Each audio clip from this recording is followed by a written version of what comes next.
Alors salut à tous, c'est Niali. Alors voici ma première vidéo de ma chaîne que j'ai décidé de créer un peu comme ça parce que j'avais envie. Je pense que beaucoup me connaissent de par Instagram, donc merci beaucoup à vous si vous êtes venus voir cette vidéo. Pour les autres, vous m'avez peut-être déjà vu dans des vidéos de Ultimate Manga, le fameux, le best, le 100. Donc des petits extraits YOLO, oui c'est moi la personne en pyjama. Voilà, et oui, avant, j'avais les cheveux violets. Voilà, donc c'est bien moi. Donc c'est grâce à ces petits moments passés avec Ultimate et Blue Tear devant la caméra qui m'ont un peu poussé à me lancer sur YouTube. Alors bon, je sais que je ne suis pas très à l'aise, mais je vais faire au mieux pour m'améliorer. Alors, merci de votre bienveillance, je vous aime très fort. Je ne savais pas trop comment commencer cette chaîne, alors je me suis dit qu'on était en 2020 et que ça serait plutôt pas mal de faire un petit top 5 de mes mangas préférés de 2020. Et donc, je vais vous les présenter. Alors, on va commencer avec le petit mouton doré, enfin Golden Sheep pour les intimes. C'est un manga que j'ai acheté grâce à Instagram, plus particulièrement grâce à Yuki Ame Manga, qui m'a fortement recommandé ce manga, et comme elle connaît bien mes goûts, bah je lui fais confiance quoi, et j'ai bien fait. Merci beaucoup, parce que du coup il se retrouve dans ce top 5. Alors il nous raconte l'histoire de Tsugu, une jeune fille qui revient dans son village natal, après plusieurs années d'absence, et qui retourne voir ses meilleurs amis, avec qui elle n'a pas trop gardé contact, mais elle pense pouvoir reconstituer le groupe, vu qu'en primaire, ils étaient vraiment tout le temps ensemble, ils enterraient leurs souvenirs sous terre, dans des petites capsules, enfin vraiment, ils jouaient tout le temps ensemble. Et seulement, quand elle les retrouve, elle voit que ça ne va plus, que le groupe est complètement cassé, et que plus rien ne les unit. On va donc voir petit à petit comment ont évolué les personnages, ce qu'ils sont devenus et tout ça. Et on va se pencher plus particulièrement sur un garçon du groupe, qui n'a pas l'air dans son assiette. Et ça, Tsugu, elle va le remarquer, et je n'en dis pas plus. C'est plutôt dur de résumer cette histoire, mais elle est plutôt axée tranche de vie, tout ça, et plutôt forte en émotions, si bien que quand j'ai lu le tome 1, j'ai fondu en larmes, et je sais vraiment pas pourquoi, parce que c'était pas incroyablement triste, mais je sais pas pourquoi, je pleurais, ça s'arrêtait plus. Je pense aussi que c'est surtout parce que le manga est super bien écrit, les dessins sont super beaux, et aussi parce que les sujets comme le harcèlement et tout ça, je sais pas pourquoi, mais à chaque fois ça me rend triste. Et donc oui, ça parle beaucoup de harcèlement dans le tome 1. Et donc avec des scènes assez trash. L'histoire elle évolue plutôt étrangement. Le tome 1 et le tome 2 ont une atmosphère complètement différente. On dirait limite plus le même manga. Bon, à part que les personnages sont les mêmes. Mais vraiment intéressant. J'ai vraiment hâte de lire le dernier tome et voir comment cette histoire va se finir en fait. Pour les dessins du coup, bah comme je l'ai dit, ils sont vraiment trop beaux. Et en fait, j'aime beaucoup l'auteur. Je l'ai découvert grâce au one-shot Our Summer Holiday, bon voilà mon accent anglais, que j'avais adoré, c'est mon one-shot préféré et je le conseille 1000 fois quoi. On passe donc au fameux shoujo Don't Fake Your Smile. J'ai tout d'abord été très réticente à l'achat de ce manga, car l'histoire me tentait beaucoup, mais j'aimais pas du tout les dessins, mais vraiment pas du tout. Et du coup j'ai eu beaucoup de mal à me lancer, et je me suis dit bah je vais pas le prendre, tout simplement. Sauf que à force de voir des avis, et des avis, et des avis, tous positifs, bah je me suis dit bah qui ne tente rien à rien. Du coup bah j'ai trouvé le premier tome en occasion, et je me suis dit bah go. J'ai lu ce premier tome, et j'ai trouvé ça génial. Genre super bien écrit, tout ça. C'est même devenu un coup de cœur. La preuve, il est là. On suit donc un groupe de 3 amis, donc 2 garçons, une fille, qui forment une sorte de triangle amoureux, c'est-à-dire qu'un des 2 garçons est amoureux du garçon, et l'autre est amoureux de la fille, donc de Niji. Ils font tous les 3 partie du club de judo, c'est d'ailleurs là qu'ils se sont rencontrés. On va donc évoluer dans le milieu scolaire et aborder de nombreux thèmes, notamment une grande partie sur l'agression qu'a subie Niji dans la rue. Donc on va voir vraiment deux points de vue, c'est-à-dire le point de vue de l'agressé, qui essaye de faire croire que tout va bien et tout ça, et du point de vue des élèves, qui ne sont pas vraiment compatissants, et qui disent un peu que c'est de sa faute, enfin voilà quoi. On va donc se poser de plus en plus de questions sur certains personnages, qui paraissent vraiment très très louches. Mais pour l'instant, on n'en sait pas plus, donc j'ai vraiment hâte de lire la suite, et voir si mes idées sont les vraies, ou si pas du tout. Je trouve ce manga vraiment bien fait, sur plusieurs points d'ailleurs. Il aborde ces thèmes avec justesse et réalisme, et je suis finalement passée outre ses dessins, comme quoi il ne faut pas rester sur ses a priori, et il faut passer outre. Au moins essayer. Donc si cette série vous intéresse, bah écoutez, foncez. Et maintenant nous allons passer à la 3e place de ce top 5, avec le manga Second Summer, Never See You Again.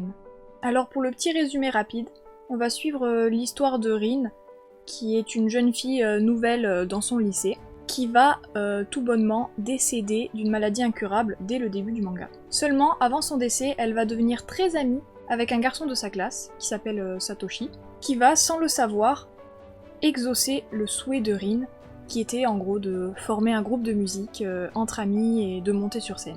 Mais peu de temps après le concert, Rin va vivre ses dernières heures, et va recevoir la visite de Satoshi, qui en apprenant la nouvelle, va malencontreusement lui avouer qu'il l'aime. Et Rin, elle va péter un câble, et elle va le repousser. Et le truc, c'est que c'est la dernière fois qu'ils se sont parlé. C'est alors que quelques mois plus tard, donc après le décès de Rin, Satoshi va être téléporté dans le passé, au moment de la première rencontre avec Rin. Donc il va pas comprendre, il va être en mode qu'est-ce que je fous là? Mais il va décider de lui faire revivre tous ses précieux moments, et de ne jamais lui avouer ses sentiments. Donc ce petit manga, c'est une pépite, clairement. Je l'ai donc trouvé fort sympathique et surtout très complet, surtout pour du manga en 2 tomes. Je suis fan des histoires tristes, et comme je fais partie de la team sensible, d'ailleurs si vous êtes là, je veux vous voir en commentaire, j'ai forcément pleuré, hein. Mais ça prouve qu'il est très bien fait. Surtout qu'en plus c'est une histoire où on connaît la fin dès le début. Et donc c'est d'autant plus fort de la part de l'auteur d'arriver à nous faire ressentir toutes ces émotions qui nous émuent jusqu'aux larmes quoi. Du coup ce manga me fait aussi beaucoup penser à Je veux manger ton pancréas, qui est un peu basé sur le même style, c'est-à-dire la fille, on sait dès le début qu'elle va mourir, et on va reprendre à partir de la rencontre. Pour en revenir à Second Summer, on s'attache vraiment très vite aux personnages qui ont la joie de vivre, mais on ressent aussi une énorme pression pour savoir comment cette deuxième réalité va évoluer, et si ça va être la même. Donc pour moi, c'est une très très bonne nouveauté de 2020, et je pense que tout le monde devrait l'avoir dans sa mangatech. De plus, je vous montre quelques petites planches par-ci et là, pour vous montrer à quel point les dessins aussi sont superbes. Et franchement, pour moi, ce manga, c'est un sans faute. Pour finir aussi, sous ces airs de Fuka, les 2 mangas n'ont rien à voir. Ils parlent des mêmes thèmes, c'est-à-dire la musique, l'amitié, l'amour, la mort, tout ça, mais traités de manière tellement différente que ça donne 2 mangas complètement opposés. Second Summer, Never See You Again, c'est un manga qui est beaucoup plus romancé et beaucoup moins penché sur l'humour par exemple, contrairement à Fuka. Et de plus, c'est une série très courte, donc encore une fois rien à voir, et pourtant elle fait grave le taf. Donc voilà, lisez Second Summer, Never See You Again, et aussi Fuka, parce qu'aussi Fuka, dans un autre style, c'est quand même vachement bien. Le prochain manga que je vais vous présenter, est donc la 2e place de ce top 5, c'est Sayonara Miniskirt. C'est un manga qui compte 2 tomes en cours au Japon pour l'instant, et donc un seul en France. Et donc je ne sais pas du tout si ça va être une série courte ou une série longue, mais pour moi, ça a vraiment beaucoup de potentiel, et je pense que ça peut durer quelques temps. Enfin, ils ont installé une trame qui peut durer une dizaine de tomes, je pense. On est donc plongé dans la vie de Nina, qui est une jeune écolière aux cheveux courts, qui va également être la seule de son école à porter un pantalon au lieu d'une mini-jupe, donc la jupe de base des tenues d'écolière. Et il se trouve qu'en fait cette Nina est une ancienne idole qui après avoir subi un gros traumatisme, c'est-à-dire une agression au couteau d'un fan, va quitter son travail et va décider d'oublier au maximum cette histoire et de vivre une vie normale. C'est donc comme ça qu'elle va se métamorphoser, c'est-à-dire couper ses cheveux, mettre un pantalon, pour un peu passer pour un garçon, et ne plus revivre ce genre d'événement. Seulement, leur professeur va les prévenir qu'il y a un fou dans les rues, et qu'elle ferait mieux de rentrer en groupe, donc par petits groupes d'amis, quoi. Sauf que Nina, elle n'a pas d'amis, et elle reste un peu tout le temps dans son coin, et elle va donc finir par rentrer seule chez elle, quoi. C'est vraiment très dur de juger avec un seul tome, mais pour moi c'est très prometteur, alors il me tarde vraiment d'avoir la suite. Après j'aime beaucoup les mangas avec des personnages ambigus, c'est-à-dire qu'on ne sait pas s'ils sont tout mauvais, tout méchants, ou... Enfin on ne sait pas. Et il y a un personnage dans ce manga qui nous fait nous poser beaucoup de questions.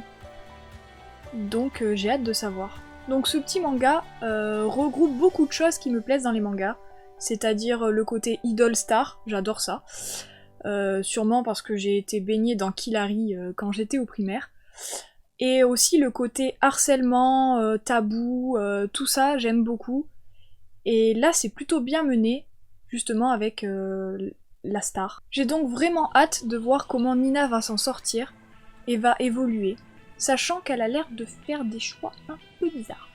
Donc on verra. Alors pour finir, je vais vous parler du Saint Graal de 2020, c'est-à-dire Anonyme. C'est un manga qui était clairement pas prévu au programme parce que c'est le genre d'histoire que je ne lis pas, tout simplement. Sauf que en allant au magasin de manga et me baladant dans les rayons, j'ai eu le malheur de prendre le tome. Et le monsieur du magasin venait de le lire. Du coup il m'a regardé et a fait « Oh, c'est vraiment très très très bien !» Et du coup, moi j'ai commencé à parler avec lui, tout ça, et il a dit « Ouais, franchement, je pensais pas que c'était aussi bien, machin, et tout ça. » Et moi, étant Niali, étant une personne fortement influençable, qu'est-ce que j'ai fait ? Je l'ai acheté. Qu'est-ce que j'ai bien fait ? Vraiment. C'est d'ailleurs devenu mon top 1, mon number 1 de cette année. Donc, la suite. Alors, de quoi nous parle ce manga ? Il nous parle d'un jeune garçon qui s'appelle Takashi, de 13 ans, qui va malencontreusement tomber sur son professeur en train d'abuser sexuellement de la fille qu'il aime. Il va donc tout simplement le tuer avec l'objet qu'il a dans la main, c'est-à-dire sa batte de baseball. Seulement, pour protéger le secret de cette fille qui vient d'être violée, clairement par son professeur, ils ne vont rien dire sur ce qu'il s'est réellement passé dans cette salle. Et donc Takashi va être accusé de meurtre, mais sans aucun motif. Donc il le considère comme un fou furieux qui a tué son professeur sans raison. Il va être donc nommé le collégien X, et ça va être une affaire ultra connue. Il va donc finir en centre pour les jeunes délinquants, enfin voilà quoi. Sa famille va se faire harceler de tous les côtés, ils vont devoir changer de vie, c'est une catastrophe. Et quelques années plus tard, quand il sort de ce centre, il va essayer de passer à autre chose et de redevenir un adolescent de son âge, jusqu'au moment où il va se faire démasquer par ses camarades.